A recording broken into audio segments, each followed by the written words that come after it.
আমাদের এই প্রিয় আমিরে জামাত। আমাদের সম্পদ না, অনেকে বলেছেন ভাই আমার কাছে তো, আমি ছোট মানুষ, আমার কাছে অন্তত প্রায় 100-র উপরে মেসেজ আছে। ভাই আমিরে জামাত শুধু আপনাদের সম্পদ না, উনি তো শুধু বাংলাদেশের সম্পদ না, উনি তো বিশ্বের সম্পদ। আল্লাহর রাস্তে আপনারা খেয়াল রাখবেন, এবং যদি সুযোগ হয় ওনাকে বিদেশে আরো উন্নত চিকিৎসা দরকার হলে আপনারা সে ব্যবস্থা নেবেন, কিন্তু কোনোভাবে আপনারা কোনো ঝুঁকি নেবেন না।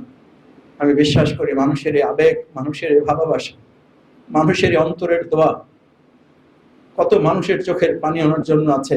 আমরা অন্তর্বর্তীকালীন সরকার সহ সম্মানিত উপদেষ্টা মণ্ডলী, বিভিন্ন রাজনৈতিক দলের নেতৃবৃন্দ, বিভিন্ন মত এবং পথের মানুষেরা সরাসরি গিয়ে ফোনের মাধ্যমে, সামাজিক যোগাযোগের মাধ্যমে যারা ওনার পাশে দোয়ায় সামিল হয়েছেন, আমরা সকলের প্রতি কৃতজ্ঞতা প্রকাশ করছি এবং আশা করছি আমিরে জামাত খুব দ্রুত সময়ের মধ্যে সুস্থ হয়ে এই একটি মানবিক বাংলাদেশ বিনির্মাণের যে স্বপ্ন মানুষের মধ্যে তৈরি হয়েছে, আল্লাহ তাআলা নিশ্চয়ই সেই স্বপ্ন তাকে দেখে যাওয়ার তৌফিক দান করবেন ইনশাআল্লাহ।